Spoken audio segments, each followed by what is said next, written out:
Assalamualaikum warahmatullahi wabarakatuh. Nama saya Rimawanti Fauzia, NLP 57. Pada pertemuan kali ini, praktikum yang ke-13, masih dengan lektur saya Rengga Asmara Esko CE. Kali ini kita akan membahas mengenai creating database trigger. Baik, pada praktikum kali ini memiliki tujuan. Yang pertama, menjelaskan perbedaan tipe dari trigger. Yang kedua, menjelaskan database trigger beserta kegunaannya. Yang ketiga, membuat database trigger. Yang keempat, menjelaskan aturan dari database trigger.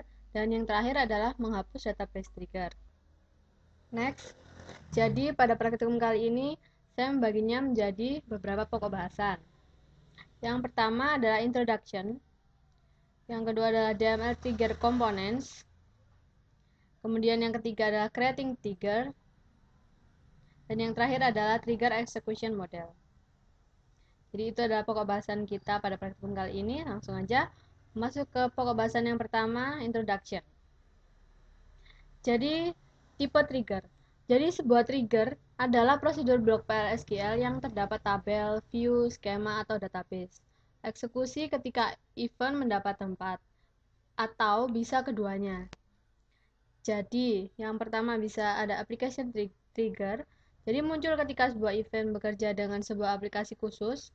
Dan yang kedua, database trigger adalah muncul ketika event data, seperti DML, atau event system, seperti login atau shutdown, bekerja dalam skema atau database. Langkah untuk mendesain trigger. Jadi, desain trigger itu dalam desain trigger itu menunjukkan action yang terrelasi. Kemudian yang kedua adalah operasi global yang menengah. Dan jangan melakukan desain trigger di mana function sudah ada dalam server Oracle dan yang menduplikat trigger lain. Membuat prosedur tersimpan dan masukkan ke dalam trigger jika kode PLSQL sangat banyak. Contoh database trigger.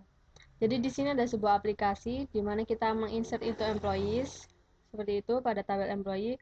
Kemudian trigger ini akan berjalan, semisal checksal trigger. Sebuah statement untuk trigger berisi waktunya. Untuk tabel ada before dan after, sedangkan untuk view ada instead of. Untuk trigger itu ada insert, update, atau delete, ya operasi DML, nama tabelnya, kemudian tipe triggernya, baris atau statement, klausa when, dan trigger untuk body berisi PLSQL block. Kemudian masuk ke subbab yang kedua yaitu DML trigger komponen. Jadi komponen-komponen dalam DML trigger. Jadi ada 3. Yang before. Jadi before itu mengeksekusi trigger body sebelum trigger event DML dalam tabel. Yang kedua, after. Mengeksekusi trigger body setelah men-trigger event DML dalam tabel. Dan yang ketiga adalah instead of. Jadi mengeksekusi trigger body sebagai ganti men-trigger statement.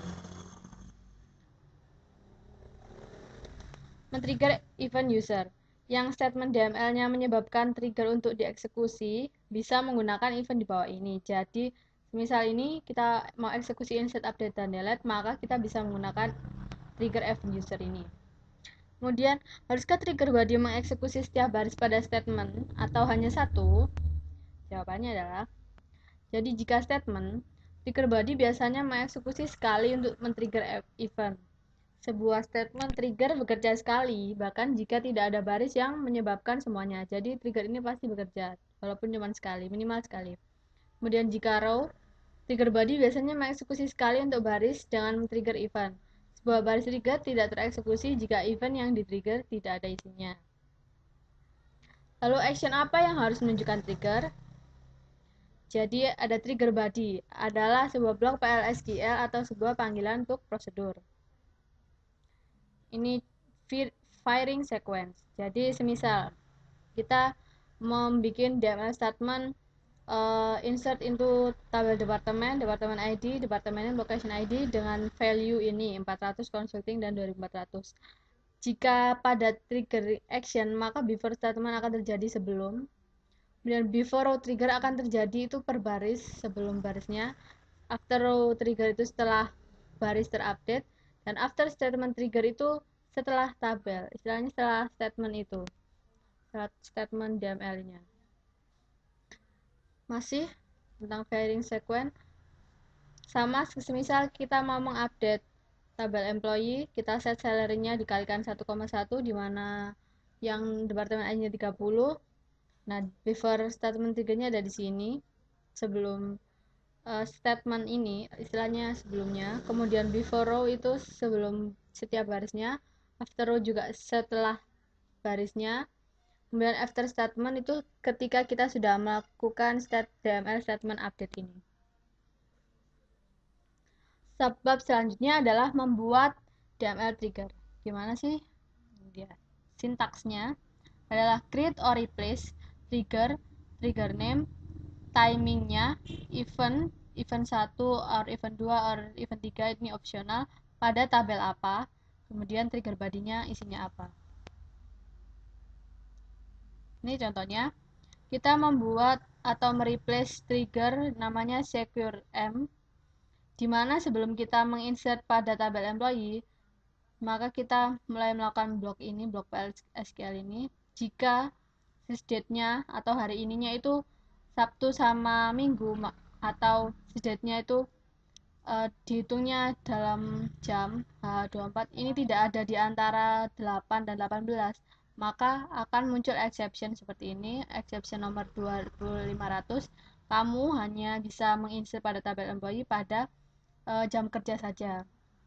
Jadi sebelum ini dibuat maka akan muncul exception seperti ini jika sysdate-nya hari Sabtu atau Minggu atau tidak di antara 8 sampai 18. Itu contoh before. Sekarang kita mau mencoba. Nah, kita mau mencoba nih insert into employees dengan nilai ini, parameternya ini pada jam yang salah. Nah, maka akan muncul exception seperti ini. Hanya you may insert into employees table during his business hours. Itu. Kemudian menggunakan predikat kondisional. Kita juga bisa menggunakan predikat if kondisional ini pada DML statement, semisal untuk mendelete, menginsert atau mengupdate data. Jadi ini semisal contohnya trigger secure M, di mana kita sebelum menginsert atau mengupdate atau menghapus pada tabel employee, jika tidak sesuai dengan kondisi ini, maka akan muncul application error yang seperti ini.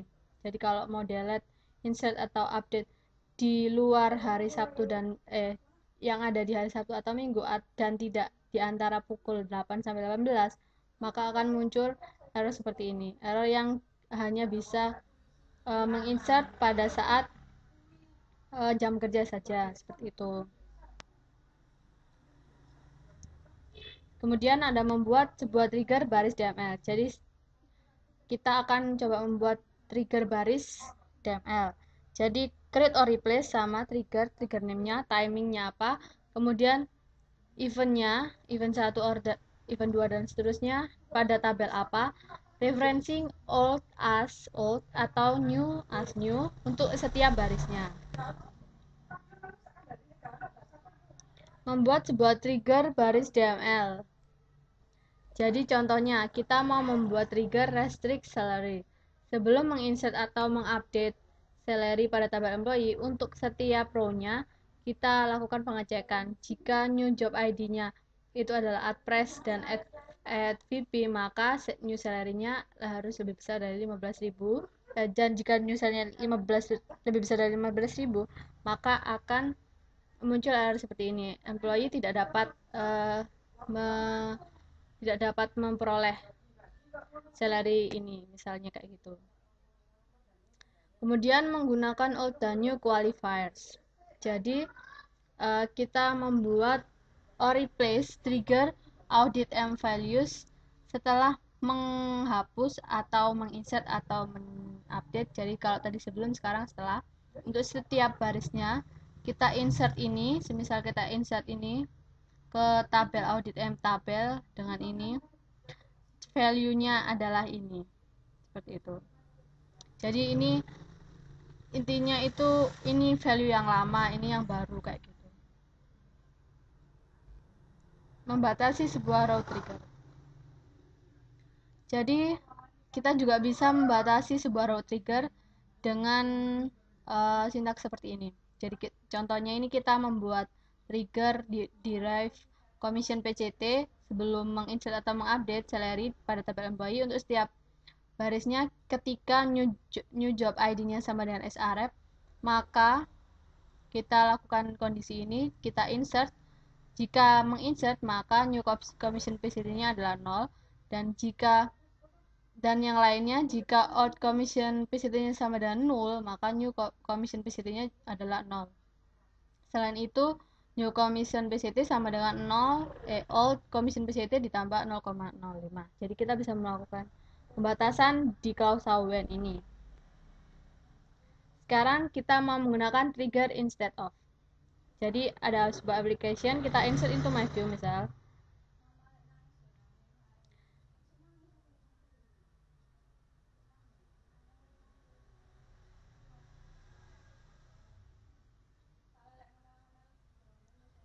Jadi semisal kita mau insert into tabel my view, tapi kita tidak memperbolehkan karena kita memiliki trigger instead of, di mana ini harus melakukan insert tabel 1 dan insert tabel 2 terlebih dahulu.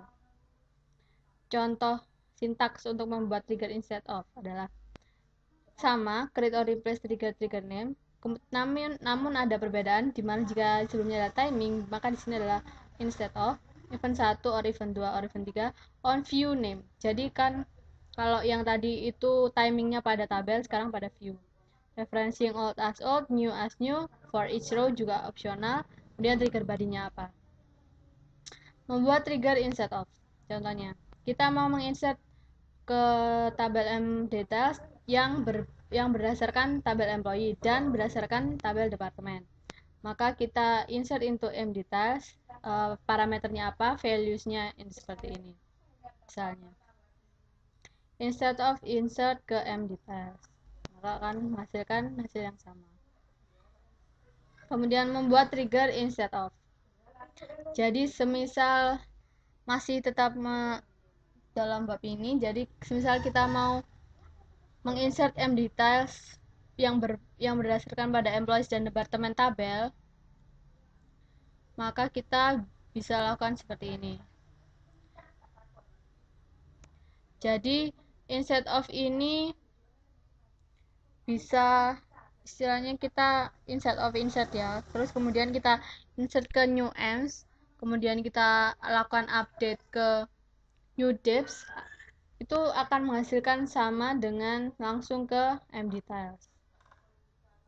Membedakan, kemudian misalnya adalah membedakan antara database triggers dan stored procedure. Jadi jika triggers itu didefinisikan dengan create trigger, sedangkan prosedur adalah create procedure. Data dictionary mengandung source code di user triggers, dan data dictionary mengandung source code di user source.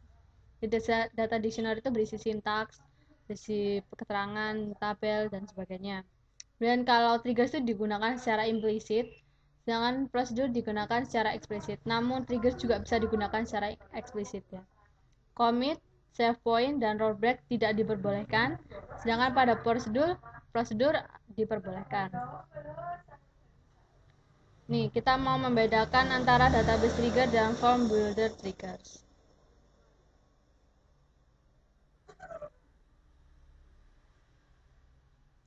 Jadi, semisal kita mau insert ke employees, ini ada employees tabel, kemudian kita mau menginsert sebuah baris, maka terlebih dahulu akan dilakukan check cell trigger. Kemudian sebab yang selanjutnya adalah memanage trigger.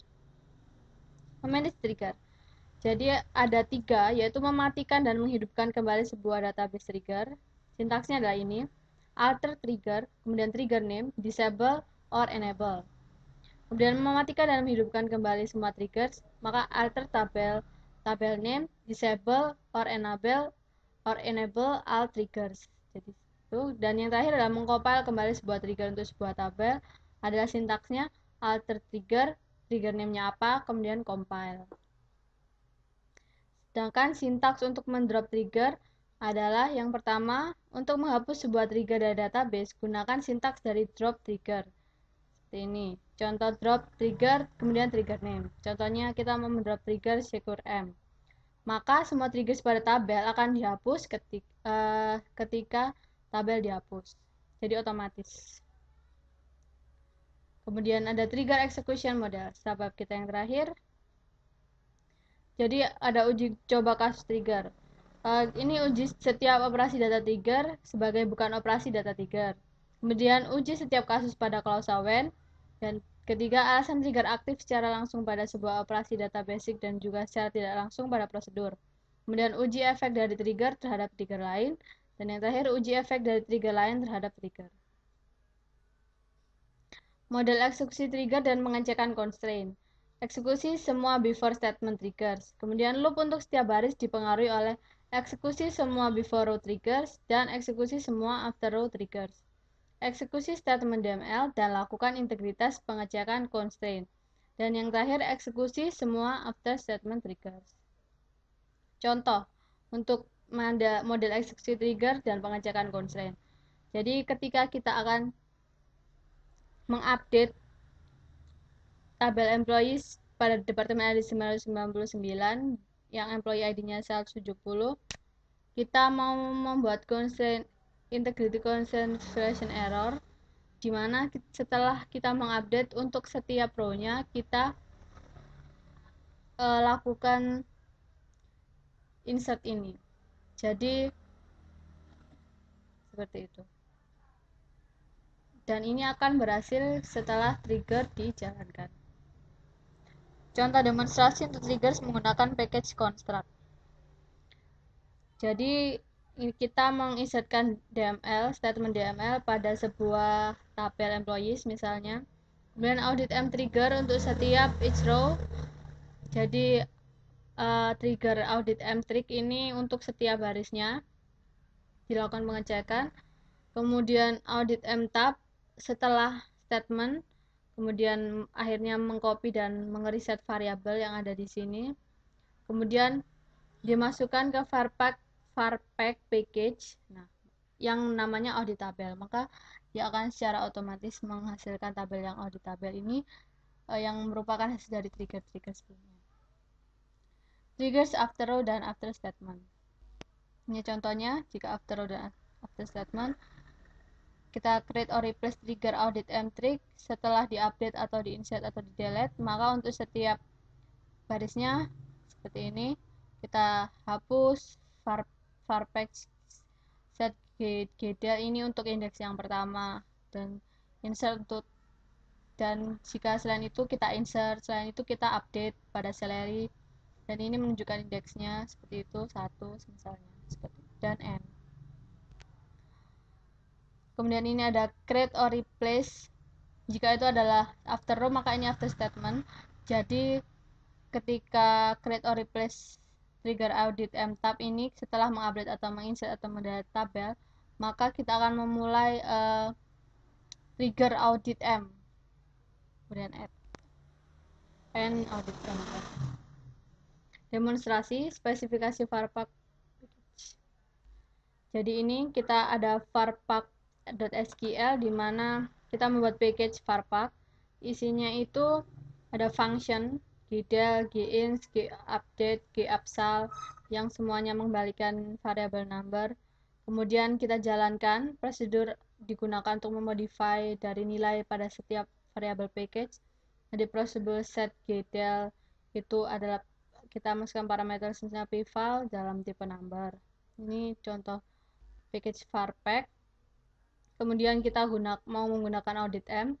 Jadi ini prosedur juga audit M, di mana isinya adalah vdel, vins, vupdate, vupsal sama, yang dia akan memanggil package varpack dan function gdel untuk variabel hapus, kemudian variabel insert varpack ginsert dan seterusnya. Di subprogramnya bikin jika vdel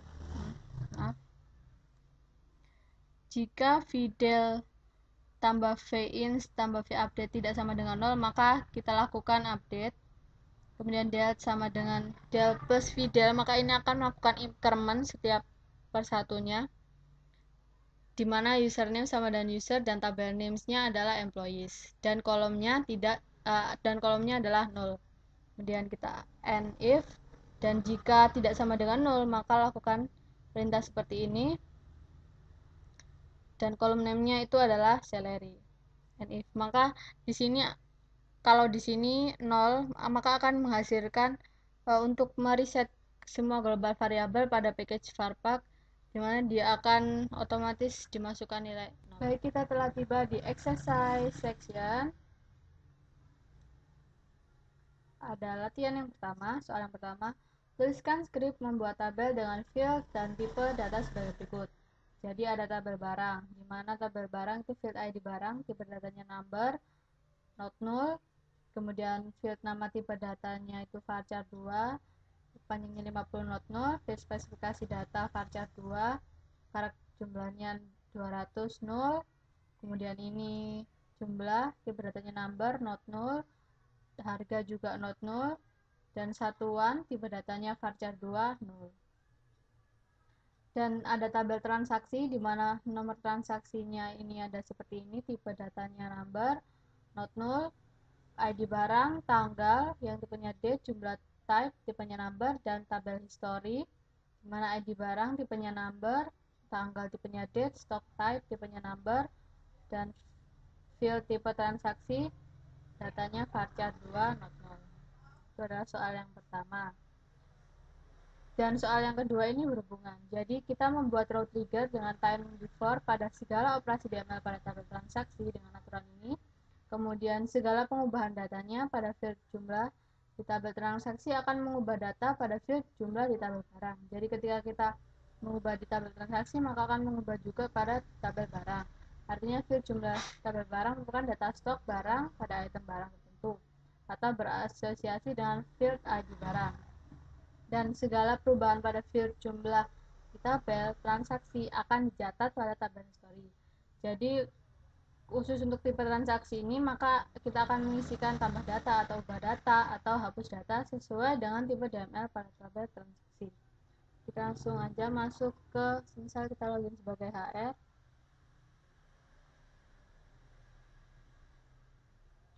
Kemudian saya akan meload script yang telah saya buat pada ini.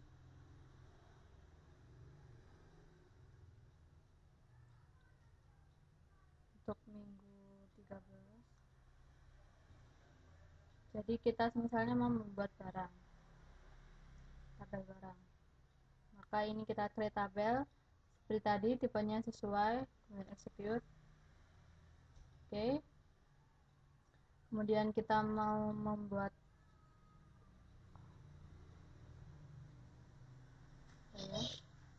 kemudian kita buka aja yang baru.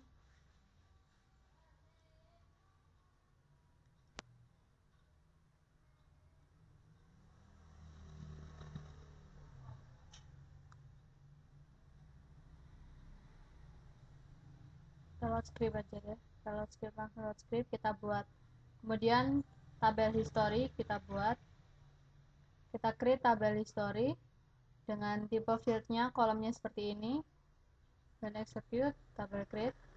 Dan kita buat lagi tabel yang terakhir, ada tabel transaksi. Kita load di create tabel transaksi dengan tipe kolomnya seperti ini, nomor transaksi number 10 not null, ID barang nomor 10 not null, tanggal date, tanggal dengan tipe date not null, dan jumlah dengan tipe number panjangnya 5 not null. Execute. Maka sudah terbuat 3 tabel transaksi, tabel barang, dan tabel history. Kemudian kita mau membuat triggernya untuk nomor 2. Jadi kita create or replace trigger. Misal ini kita buat catat history. Jadi sebelum menginsert atau mengupdate atau mendelete sebuah transaksi untuk setiap kolomnya, maka kita akan masuk ke sini, ke subprogram ini. Jika update, maka jumlah itu sama dengan jumlah dikurangi jumlah itu sama dengan new jumlah, dimana ID barangnya itu sesuai dengan new ID barang. Sedangkan jika insert, maka kita menginsertkan pada tabel history dengan parameter ini, dengan value-nya adalah new barangnya, tanggalnya, jumlah, dan kita memberikan tipe transaksinya yang berupa varchar tadi itu ditambah. Sedangkan jika update, maka kita mengupdate ke historinya, sama parameternya seperti ini, dan tipe transaksinya adalah ubah data. Kemudian jika selain itu menghapus, kita masukkan parameternya di barang, tanggal stok, dan tipe transaksinya adalah hapus data. Kemudian and if kita make create ini. Oh ya, seperti itu. Oh maaf, ini trigger harusnya. Maka trigger akan terbuat. Gitu.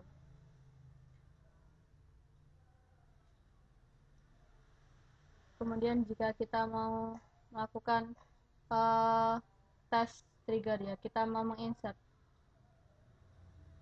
Nah, ini maka akan terbuat sudah. Jadi 3 baris ini terbuat. Kemudian kita mau tes trigger lagi. Ini misalnya kita nomor transaksi ini kita execute.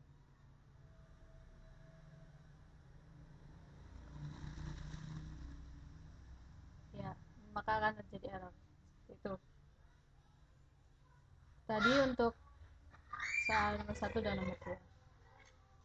Baik, sekian dari saya. Terima kasih. Ini adalah akhir pertemuan yang ke-13.